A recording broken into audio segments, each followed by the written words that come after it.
Web series story present the big easy. Friends, हमने adventurous movies के ऊपर channel शुरू किया है, एडवेंचरस ट्यूब। इसका लिंक नीचे डिस्क्रिप्शन में दिया गया है, प्लीज़ इसे विजिट करिए और सब्सक्राइब भी कर लीजिए। इस कहानी की शुरुआत होती है न्यू ऑर्लिन से। यहाँ पूल के पास एक डेड बॉडी मिली है। इस सिलसिले में यहाँ पुलिस भी पहुँची है। थोड़ी देर में हमारी मुलाकात होती है रेमो मैक्सवेन से। वो पुलिस लेफ्टिनेंट है। इस मर्डर केस को उसे इन्वेस्टिगेट करने की जिम्मेदारी दी गई है। रेमी का साथी बताता है कि इसका नाम फ्रेडी एंजेलो है। ये इस इलाके का बदमाश है। इतने में यहाँ एक लड़की आती है। वो इस मॉबस्टर के पर्स को देती है। रेमी इसे देखता है। इसमें उसे ड्राइविंग लाइसेंस नहीं मिलता। वो कहता है हो सकता है जिसने इसे मारा हो वो लाइसेंस को ले गया हो। रेमी जब अपने ऑफिस पहुंचा है तब यहाँ एक फीमेल ऑफिसर को देखता है। उसे देखकर वो आकर्षित होता है और अपने साथी से उसकी तारीफ भी करता है। उसका साथी कहता है ये एनी ऑब्जॉर्न है, एक स्टेट डिस्ट्रिक्ट अटॉर्नी है। यहाँ हमें पता चलता है कि पुलिस डिपार्टमेंट में करप्शन केस चल रहा है। इसी क्रम में एनी को भेजा गया है ताकि वो इस केस की छानबीन करके सच्चाई का पता लगा सके। रेमी का साथी कहता है कि एनी ने ये कहा है कि वो एंजेलो के मर्डर केस को सॉल्व करने आई है, पर वास्तव में वो करप्शन केस की छानबीन करना चाहती है। इसके बाद रेमी एनी के केबिन में जाता है। वो अपने आप को उस पर जाहिर करता हुआ खुद के बारे में बताता है। एनी कहती है कि वो एंजेलो के मर्डर केस को सॉल्व करने आई है। वो पूछती है तुमने अब तक इस केस में क्या प्रोग्रेस हासिल की है। रेमी कहते हैं कि इतनी भी जल्दी क्या है, मेरे पास और भी तो काम है। इतने में उसकी दूसरी साथी एक शख्स को लाई है। इस शख्स का नाम डॉक्टर डिमोटी है। पूछताछ करने पर डिमोटी कहता है कि एंजेलो उसके लिए काम करता था। एनी डिमोटी से कहती है एंजेलो ने तुम्हारे अंडर में 20 साल तक काम किया और जब वो मरा तब भी वो तुम्हारे लिए ही काम करता था। डिमोटी एनी के इस सवाल का कोई जवाब नहीं देता। वो रेमी से कहता है तुम्हारे पिता मेरी बहुत रिस्पेक्ट करते थे, अगर वो होते तो खुद मेरे पास आते। इस तरह मुझे यहाँ बुलाकर मुझे बेइज्जत नहीं किया जाता। इसके बाद डिमोटी यहाँ से चला गया। उसके जाने के बाद एनी रेमी से कहती है तुम्हारे ऑफिस में एक माफिया आया, तुम उससे सच उगलवाने की कोशिश करते पर तुमने तो उसे जाने दिया। यार रेमी एनी से फ्लर्ट मारता हुआ कहता है हम लोग इन्हें माफिया नहीं बल्कि वाइस मैन कहते हैं। वो एनी को डिनर पर इन्वाइट करता है। मना करते हुए भी बाद में एनी उसके साथ डिनर पर जाती है। ये एक क्लब में पहुँचे हैं। एनी को मनाते हुए रेमी उसके साथ यहाँ डांस करता है। ड्रिंक लेते हुए एनी कहती है कि उसे करप्ट ऑफिसर्स को जेल में डालना है। यहाँ रेमी एनी से फ्लर्ट मारता हुआ उसका हाथ पकड़ता हुआ कहता है मुझे एक बात समझ नहीं आ रही, एक डिस्ट्रिक्ट अटॉर्नी एक माफिया केस में इतना इंटरेस्ट क्यों ले रही है? कहीं तुम किसी पुलिस ऑफिसर को इन्वेस्टिगेट करने तो नहीं आई? एनी उसके सवालों को टाल देती है। जब ये यहाँ से बाहर निकलते हैं तब रेमी कहता है तुम्हें पुलिस के प्रति अपना नज़रिया बदलने की ज़रूरत है, हर कोई चोर नहीं होता। इसके बाद जब एनी स्ट्रीट में जा रही है तब दो चोर इधर आते हैं। वो किसी लेडी का पर्स लिए भाग रहे हैं जबकि वो लेडी इनका पीछा कर रही है। इनमें से एक को एनी पकड़ने की कोशिश करती है। यहाँ इनमें हाथापाई होती है। तभी रेमी पहुँचता है। रेमी इसे गन पॉइंट पर लेता है। जिस लेडी का पर्स लिए भाग रहे थे वो आकर अपना पर्स उठा लेती है। पर्स लेकर वो जाने को ही थी कि रेमी कहता है आप यहीं रुको, पुलिस आपका स्टेटमेंट लेगी। वो लेडी कहती है मुझे किसी पुलिस मैटर में नहीं पड़ना। वो बिना इंतज़ार किए यहाँ से चली जाती है। अगले दिन एनी रेमो को फ़ोन पर कहती है कि उसे एंजेलो केस जल्द से जल्द सॉल्व करना है। रेमी कहता है कि वो और भी केसेस पर फोकस कर रहा है। यहाँ रेमी उसे डेट के लिए इनवाइट करता है। एनी इससे इनकार करती है। अगली मुलाकात में एनी उससे रिपोर्ट मांगती है। रेमी उसे पिज़्ज़ा दिखाता है। बाद में वो रिपोर्ट भी सौंपता है। इस रिपोर्ट में लिखा है कि एंजेलो हेरोइन में डील करता था। पास के रिवर साइड वेयर हाउस में वो इसे रखता था। एनी इस रिसर्च से इम्प्रेस नहीं हुई। रेमी उसके करीब जाकर कहता है तुम समझती हो कि मैं एक करप्ट ऑफिसर हूँ। या दोनों एक दूसरे को किस करते हैं। बाद में दोनों यहाँ इंटीमेट भी होते हैं। इतने में रेमी को एक फ़ोन आता है। पास में ट्रिपल मर्डर केस में उसे बुलाया गया है। रेमी क्राइम सीन पर पहुँचा है। वो डेड बॉडी को देखता है। इतने में एनी भी यहाँ पहुँची है। एनी कहती है कि पुलिस ऑफिसर के इन्वॉल्व होने की इसमें आशंका है, इसलिए मैं भी इस केस की तहकीकात करना चाहती हूँ। रेमी उसे कहते हैं कि तुम हर अफवाह को सच मत मान लिया करो। बाद में दोनों जब एनी के घर पहुँचे तब ये बातें करते हुए कहते हैं कि माफिया कैरमिन टेंडिनो का इन मर्डर्स में इन्वॉल्वमेंट है। दोनों यहाँ इंटीमेट होते हैं। इधर ऑफिस में दो लड़के पहुँचे हैं जो कल रात हुए मर्डर्स में स्टेटमेंट देना चाहते हैं। इन्होंने किलर्स को देखा था। इतने में रेमो का दूसरा साथी एंजेलो का ड्राइविंग लाइसेंस देते हुए कहता है कि उन्होंने इसे ढूंढ लिया है। इसके बाद एनी रेमी को फ़ोन लगाती है और उसे लंच के लिए इनवाइट करती है। रेमी इसके लिए हाँ कर देता है, पर जब वो एक बार में पहुंचा है तब यहाँ वो किसी शख्स को ढूंढ रहा है।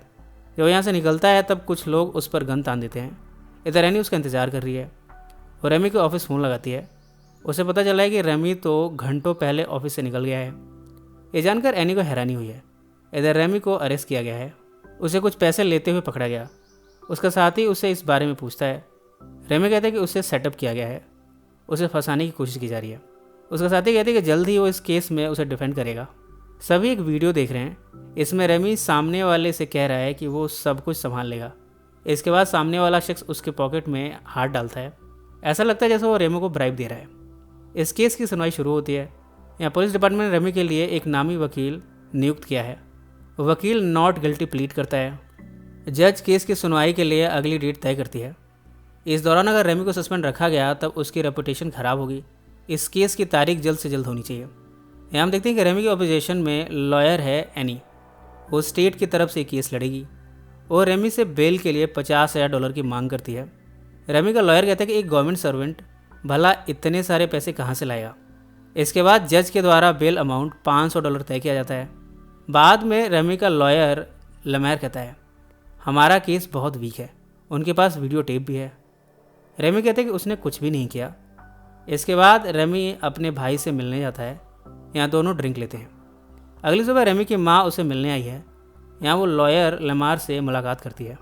वो कहती है कि उसे पूरा यकीन है कि लमार रेमो को इस केस से बचा लेगा। इस केस की अगली सुनवाई में एक विटनेस कहता है कि जॉर्ज ने रेमी को एक वाइट एनवलप दिया और रेमी ने इसे एक्सेप्ट किया।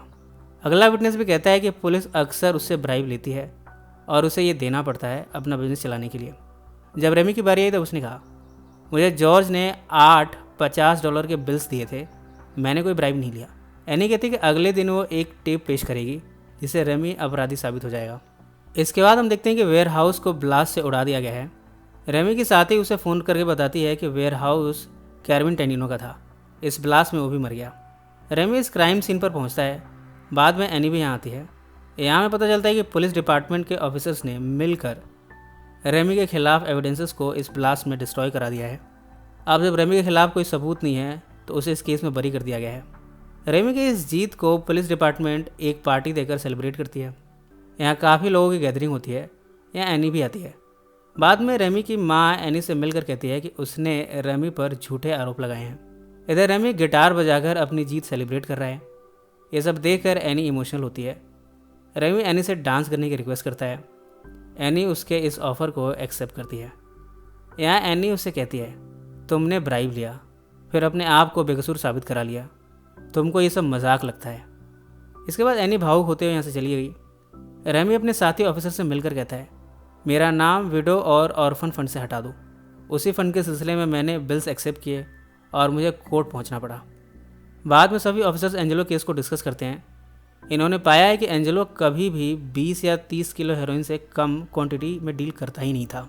इधर हम देखते हैं कि एनी माफिया डैडी के पास पहुंची है, उसके साथ लमार भी है। ये दोनों मिलकर उससे इन मर्डर्स के बारे में पूछते हैं। डैडी बोलता है कि उसने किसी को नहीं मारा, उसके खुद के आदमियों की हत्याएं हुई हैं। जब एनी और लमार बाहर आते हैं तब ये रेमी से मिलते हैं। इतने में किसी ने डैडी को शूट करके मार दिया है।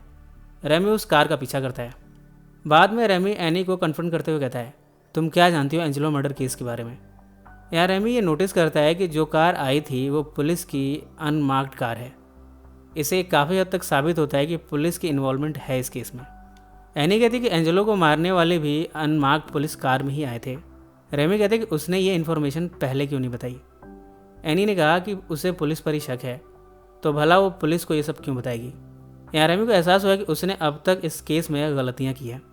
वो कहता है ये पुलिस डिपार्टमेंट मेरी फैमिली है, मैं उन्हें ही अपराधी कैसे करार दूँ।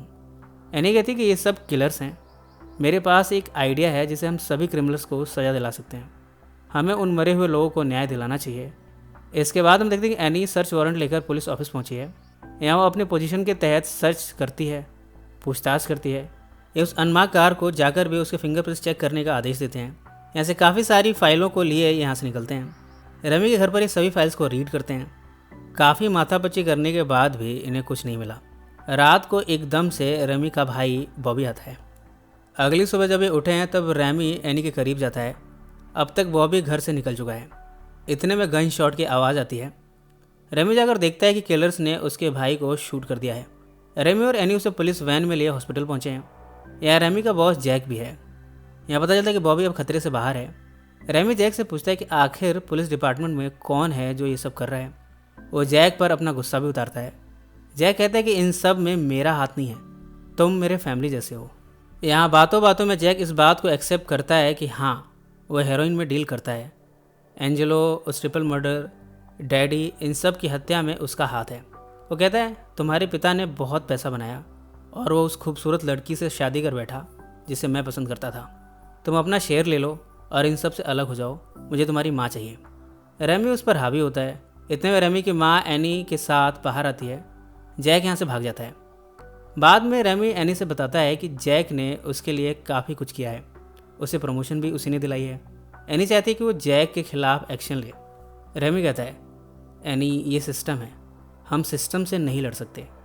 एनी उसे हक करती है, फिर कहती है कि आखिर वो मैक्सिकन डीलर्स आते कैसे होंगे। ये फिगर आउट करते हैं कि ये किसी बोट से आते होंगे। इसके बाद ये उस बोट के पास जाने के लिए निकले हैं। रास्ते में रेमी कहता है कि ऑफिसर्स डॉज और डिसोटो ने उस बोट को इम्पाउंड किया था उसी रात जब एंजेलो को मारा गया। इधर हम देखते हैं कि जैक बोट पर पहुंचा है, वो ड्रग्स को निकालता है। इतने में डिसोटो और डॉज यहाँ पहुँचे हैं। जैक कहता है कि हमें अब इन सब कामों को छोड़ देना चाहिए। डिसोटो जैक को शूट करके मार देता है। इतने में रेमी और एनी यहाँ पहुँचते हैं। डॉज और डिसोटो इन पर फायर करते हैं। रेमी और एनी पानी में कूद जाते हैं। यहाँ शूट आउट होता है। डिसोटो को जैक, जो कि घायल अवस्था में है, वो शूट कर देता है। इधर डॉज को रेमो फ्लेयर गन से शूट करता है। इससे यहाँ आग लग जाती है। रेमी और एनी यहाँ से भागने में कामयाब हो जाते हैं। इतने में बोट एक्सप्लोड करती है। अंत के सीन में हम देखते हैं कि रेमी और एनी साथ में डांस कर रहे हैं। यहाँ ही अपीयर होता है कि दोनों ने शादी कर ली है। इसी नोट पर यह फिल्म समाप्त हो जाती है। सो फ्रेंड्स, फिर मिलेंगे ज़िंदगी के किसी नए मोड़ पर।